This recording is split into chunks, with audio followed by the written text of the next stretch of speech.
अगर मैं आप लोगों को ये बोलूं कि दिल्ली से लेकर करनाल तक के लिए जो आरआरटीएस चलने वाली थी, जो प्रोजेक्ट था, उस पर एक बड़ी अपडेट आ चुकी है। एक खुशखबरी मतलब आप मान लो खुशखबरी निकल कर आई है सामने कि उस पर अब काम चालू हो गया है। तो आपको कैसा लगेगा सुनने में?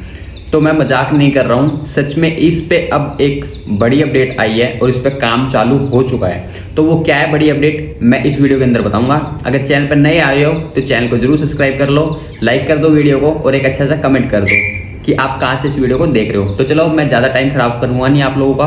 तो सबसे पहले हमें इस चीज़ को समझना होगा कि दिल्ली से करनाल तक जो आरआरटीएस चलने वाली है उसमें कितने स्टेशन होने वाले हैं और ये कितनी लंबी परियोजना होने वाली है। तो सबसे पहले वो चीज़ आप लोगों को क्लियर कर देता हूँ, क्योंकि नए लोग भी यहाँ पे वीडियो में जुड़े हैं, तो आपको वो सब बता देता हूँ। पहले 136 किलोमीटर का ये पूरा एक सेक्शन होने वाला है, प्रोजेक्ट होने वाला है, जो दिल्ली के सराय काले खां से लेके और करनाल तक जाने वाली एक परियोजना है, जो 136 किलोमीटर की होने वाली है। 136 किलोमीटर की आरआरटीएस परियोजना बनाई जाएगी, जो दिल्ली से लेके करनाल तक कनेक्ट की जाएगी। जो आने वाले जो यात्री हैं जो दिल्ली के, उनको एक अच्छी और सुगम यात्रा प्रदान करने के लिए जो सड़क मार्ग है उस पे NH-44 जो हमारा लगता है, उस पे दबाव कम करने के लिए इस चीज को आरआरटीएस को मंजूरी दी गई है। अब जिन लोगों को यह भी नहीं पता कि आरआरटीएस है क्या, तो आरआरटीएस एक कम समय में अधिक दूरी तक पहुंचाने वाली एक ऐसी मेट्रो है जो आपको सुविधा भी देगी, साथ ही साथ मेट्रो जैसी फैसिलिटीज भी देगी। तो आरआरटीएस का मेन मुख्य लक्ष्य यही है कि आपको सुविधाएं मिले और साथ ही साथ जो लंबी दूरी का सफर है उसको कम समय के अंदर तय किया जा सके।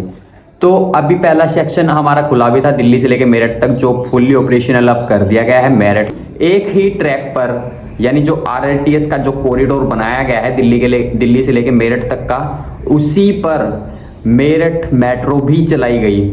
यानी जो बीच बीच में स्टॉपेज थे मेट्रो के, उस पर मेट्रो भी चलाई गई उसी ट्रैक पे बता रहा हूँ आप लोगों को कि जो दिल्ली से लेकर मेरठ तक जो सेक्शन था उसी के ऊपर ही मेरठ मेट्रो भी दौड़ाई गई। और यही आप लोगों को होता हुआ मैं दिल्ली करनाल के सेक्शन में भी आप लोगों को ये चीज़ देखने को मिलेगी, क्योंकि जो ये खुशखबरी मैं आप लोगों को बता रहा था वो यही है कि दिल्ली से लेकर करनाल तक जो 136 किलोमीटर का इतना बड़ा मार्जिन कवर करके आएगी।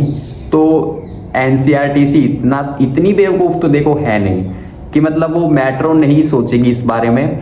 136 किलोमीटर बहुत हो जाता है और उसके बीच में स्टॉपेज, अभी जो एनसीआरटीसी ने जो अभी अपने डीपीआर में ये चीज बताई थी कि जो 17 स्टेशन होने वाले हैं आरआरटीएस के 136 किलोमीटर में 17 स्टेशन, जो सराय काले खां, अलीपुर हो गया, नरेला हो गया आप लोगों का, सोनीपत हो गया, मुरथल हो गया, गन्नौर हो गया, समालखा हो गया और पानीपत हो गया।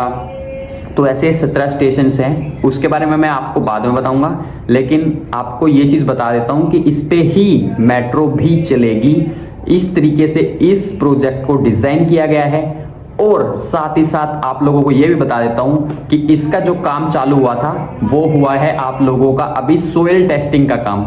सोयल टेस्टिंग यानी जो मिट्टी की जांच होती है, मिट्टी की जांच करके ही कि जो पिलर्स खड़े किए जाते हैं कि उसकी समय वृद्धि क्या होगी, कि कितने समय तक वहां पर जो पिलर्स हैं वो कितने टाइम तक वहां पर अच्छे से खड़े रहेंगे। तो ये सब चीजें एक रिपोर्ट्स बनाती है यहाँ पर कंपनी, उसी के आधार पर पिलर्स गाड़े जाते हैं कि वहां पे जो मिट्टी है चपटी है, चिकनी है, या फिर पानी कितना ग्राउंड लेवल पर है।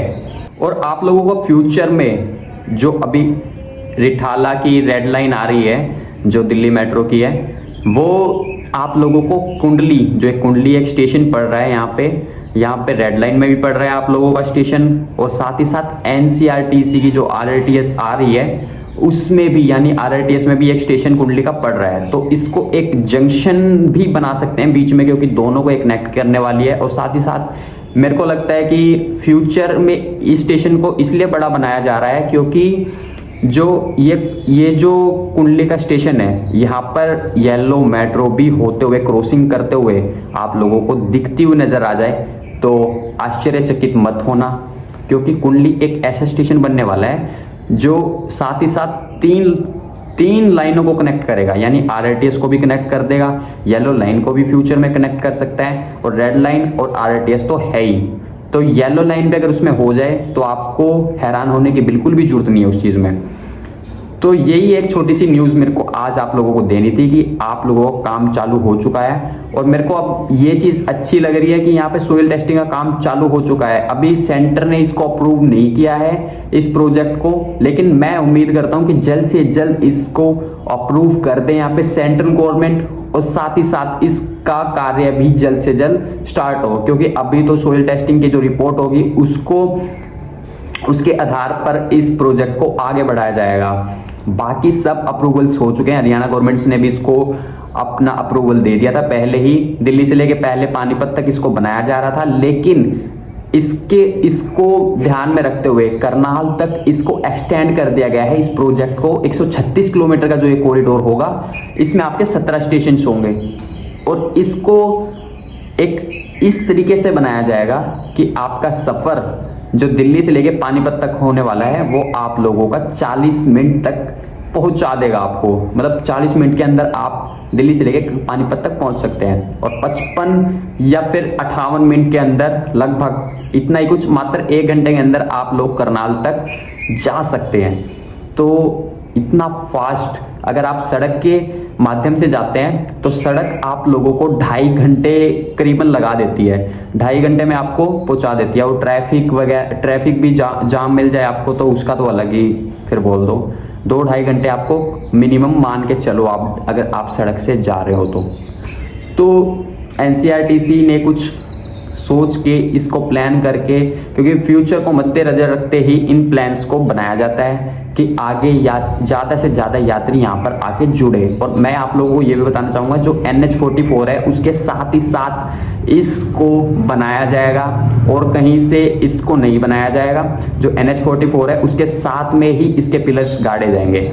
तो वहाँ पर अभी जमीन अधिग्रहण का जो कार्य है वो सब अभी इस पे काम चल रहा है। PIB ने भी इसको अपनी मंजूरी दे दी है, और बाकी बस एक स्टेप अभी रह चुका है, जो है आपका सेंट्रल गवर्नमेंट से इसका अप्रूवल। सेंटर भी इसको अगर अप्रूवल अपना दे देती है तो इस पर फिर किसी की कोई बाधा नहीं होगी। और मेरे को लगता है कि जल्द से जल्द आपको 1-2 महीने के अंदर इसको सेंटर भी अप्रूवल अपना दे दें। और मेरे को जहाँ तक लगता है कि सेंटर भी अब इसको जल्द से जल्द अपना अप्रूवल देने वाली है, क्योंकि इसका जो काम है वो अब अपनी प्रोग्रेस से बहुत ज़्यादा आगे चल रहा है। हरियाणा सरकार बहुत ज़्यादा अपना जोर लगा रही है कि इसको जल्द से जल्द यहाँ पे सोनीपत पानीपत करनाल तक पहुँचाया जाए, क्योंकि बहुत लोग अब मेट्रो का इंतज़ार बहुत सालों से कर रहे हैं। 20-25 साल उन लोगों को मेट्रो का एक जुमला सरकार पहले पेश कर रही थी, तो बहुत लोगों ने इसका वेट किया है, और उनकी आधी उम्रें निकल गई हैं इस प्रोजेक्ट का नाम सुनते सुनते। तो अगर आप लोग रिठाला से लेके कुंडली नाथुपुर होने वाली जो रेड लाइन है उसके डिस्क्रिप्शन में भी उसका लिंक डाल दूंगा, वहां से भी आप लोग उस वीडियो को देख सकते हो। तो मिलते हैं नेक्स्ट वीडियो में, और कोई इन्फॉर्मेशन मिलती है तो आपका भाई आप लोगों के लिए लेके आएगा जरूर। तो मिलते हैं, बाय। मेक इन इंडिया के साथ में।